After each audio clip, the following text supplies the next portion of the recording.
Isiminto mo, so hanggang 5 metro ka lang dyan. So, I believe, nasa pagkasinabi ng district engineer, naniniwala ako sa kanila. I always assume good faith kasi recorded naman. So, makikita mo, kung hindi ayaw mo maniwala, di pupuntahan mo doon. Tapos magtanong ka ng ibang engineer, magkano ang gastos mo dito? So, very easy really to find out. But ang problema kasi yung funding, 35 billion. Pagkatapos, a few years later, anong project ito? Sir, hindi na kompleto. So, saan napunta yung 35 billion? Sir, naubos na, wala na eh, nakulang talaga. So, saan nagkulang? Nagkulang ang pera kasi malalim yung bulsa mo o nagkulang talaga sa because the prices. Alam mo sa buhay na ito, in fairness to everybody, engineers, construction, every day may dagdag talaga yan. Every day may dagdag talaga yan, piso o 30 centavos, 50 centavos. But they accumulate by the year and malaki yan. So talagang nakukulang ang pera. Yung estimate mo talaga, kailangan, pag itong proyekto na ito to be completed in 3 years, ang appropriation mo talaga must be good for 3 years. Lagyan mo ng additional na 2 years para gawain mong 5 years. Tutang kung ang stricto lang naman ang makikita mo naman ang takbo ng trabaho. It's just a question of itong sa audit. Makikita mo naman eh. And a clause of provision of yung department concerned, highways o itong DINA. Makikita naman niya eh. At bigyan kita ng good for 5 million. Ito na yung to cover up for the increases of cost. Yes. Kasi kung i-estimate ko lang ngayon, ang semento, I peg the project study, kasi bukas iba na ang presyo eh. So, gawain mo na lang good for 5 years. Yung 2 years na yan, para na yan sa So, in fairness to the engineers and to the constructors, construction company, yun yung nangyayari. Hindi naman lahat. Yung iba talagang hausyaw. It's for government to distinguish which is the falsehood and the truth. Kaya itong dito, pagka may falsehood, the persons behind it must be held accountable. At no mercy. Sir, nabanggit nyo nga yung mga projects and actually, inaantay ko doon sa SONA na banggitin nga ang mga infrastructure projects. Kung ano ba yung ipepresenta nitong administration na yung pwede lang masabing sila. Diba may build better Pero more, binanggit kasi doon yung Metro Manila Subway, yung LRT extension, yung Luzon Spine, which if tignan po natin, hindi naman po sila ang nag-umpisa. Actually, inumpisahan yan, sir, yung subway, time niya yan. Yung LRT extension, ako tandang-tanda ko yan dahil very active ako noon na binabantayan yung mga big ticket na infrastructure projects na yan. So, yun na naman yung sinasabi natin, Trixie, na yung SONA na supposed to be accomplishment, it's like tinuloy lang yung dati na ngayon sinasabing ginagawa nila. Ang magandang, if you are a courteous person, ako ganon eh.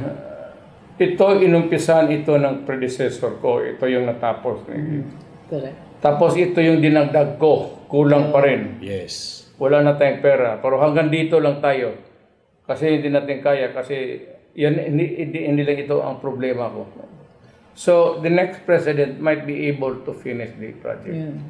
And the credit, kung saan yung who was playing the ball game at the end of the game, ibigay mo sa kanya. Wala nang problema. Sabi mo, oh, I have completed this project. Eh siya, he has completed the project. Hindi naman siya, I did not, I completed this project from start to finish. Ganun lang sa gobyerno. Wala naman. Para sa akin, okay lang yan. And you're entitled to it because at that time when it is ripe for harvest, ikaw ang nandyan. So, claim the credit. And it is yours. Tama yun, di ba? So, we have had our days also. At the very least, at the very least, kung yung naiwan na project, bigyan mo ng sarili mong timeline na, or bibigyan mo ng improvement doon sa timeline mo na patatapos natin to, yung inumpisahan. Ito yung inumpisahan ni Benigno Aquino noon. Yes. Haba nito eh. Yes. It took us so many years because ang haba nito. Ngayon, interspersed with so many presidents in between far and wide. So, ito yung tinapos ko na. But ito yung project ng gobyerno. Ibigay natin yung glory sa taong bayan kasi pera nila yan. Kami yung nandoon, Trabaho. Bayad kami. Yun. Correct. Napansin mo, madali pansinin sir yung mga nasabi niya eh. Pero mas kapansin-pansin yung mga hindi niya yung mga hindi nasabi. yung mga nilinya dapat, pero wala. Yung iniintay natin. Halimbawa sir, meron siyang sinabatas naman, Maharlika Investment Fund. Okay. Naisabatas yan last year pa. So, medyo ambitious ito kasi this is an investment fund. Papalakihin nila yung pera at ang popondohin daw dapat nito ay mga infra natin. Kasi sabi ni Presidente, mahal talaga ang infra. I think we all agree with that. Mahal talaga yun. So, kailangan meron tayong pagkukuhaan para rin hindi nangyayari yung nabibitin yung mga proyekto. So, for me, ambitious, pero kahit paano, meron naman siyang puntirya, di ba? It's a good cause. Unfortunately, napasa yung batas, dun sa batas, mayroong seed money na manggagaling from the Land Bank of the Philippines as well as GIF. DBP, Development Bank. I think 50 billion each. So as soon as the law came into effect, nilipat na nila yung pondo na yon. Ngayon naka 1 year na po, ang bukod tangi, of course hindi pinanggit ng Presidente ito, ang bukod tanging narinig nating achievement sila, sir, nakagawa sila ng logo. So, hindi ako nagbibiro. Sana nagbibiro ako. Pero nagawa din nila pala ng pillars of investment. Sa estimate ko, new projects, 6 years ago, billion project. Mabutit na lang, okay, lagay natin, I'll peg it 5 billion project. Ako, Presidente, 6 years, maybe about 30. Pag sige ka magmura dyan, 40. Tapos next administration, 41 na lang hanggang 42.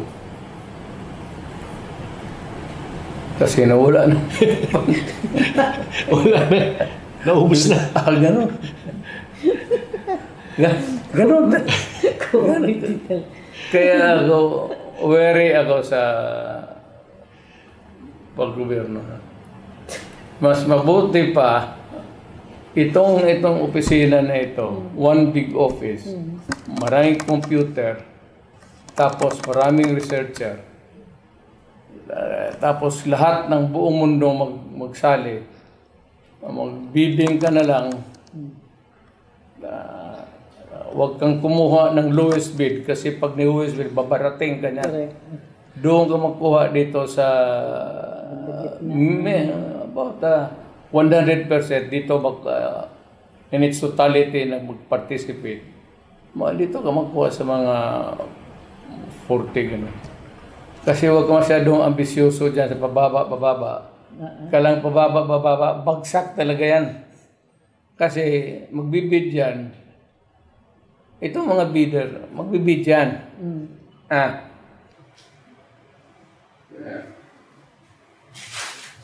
Ito yung amin. Yan. Lowest bid. Ganun ba? Tatapusin namin yan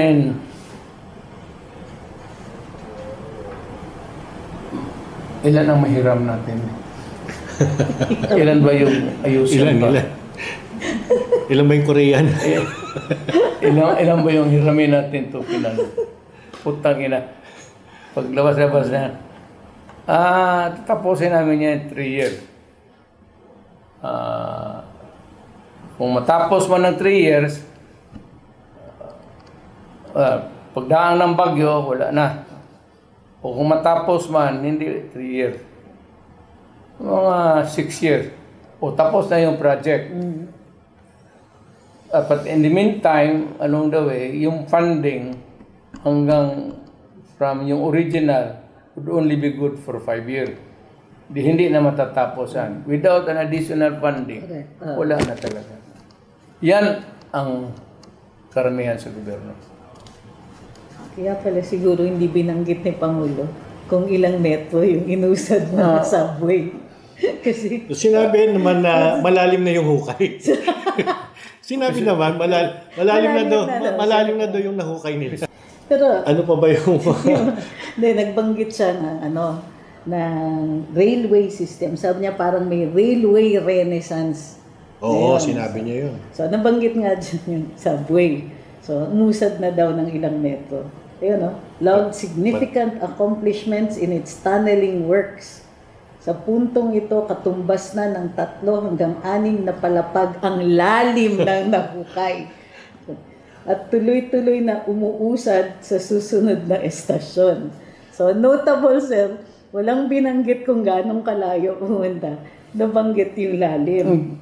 So, hindi yan gaano kalayo na ang natapos mo.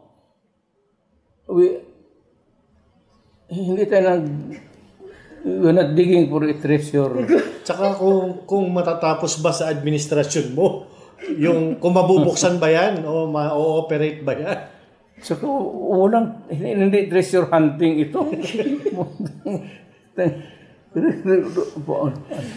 Ano naman? Alam mo, ang nakakalungkot dyan, binanggit yung Bicol, binanggit yung North-South, pero meron kasi isang big ticket project nun sa panahon ni PRD na yung Mindanao Railway. Wala dyan. Mr. President, do not feel insulted. Do not feel about it. Lahat tayong dumaang sa presidente sa itong Republika ng Pilipinas may kasalanan. Itong mga ganito. Maganda tayo sa announcement. Yang railway nga hanggang Bicol, hanggang Sus Mario Josep. Magbili ka na lang dyan sa Toyland ng train na maliit.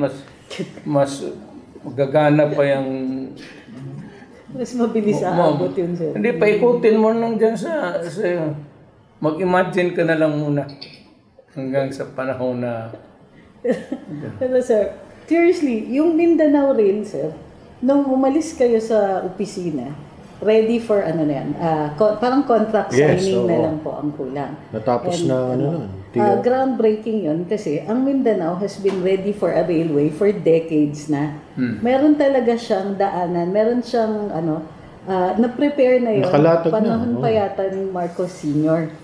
Meron ng right of way yun, meron ng may daanan. Anong natin is may awarding na ba? Wala pa sir. Doon talaga problema. Yun.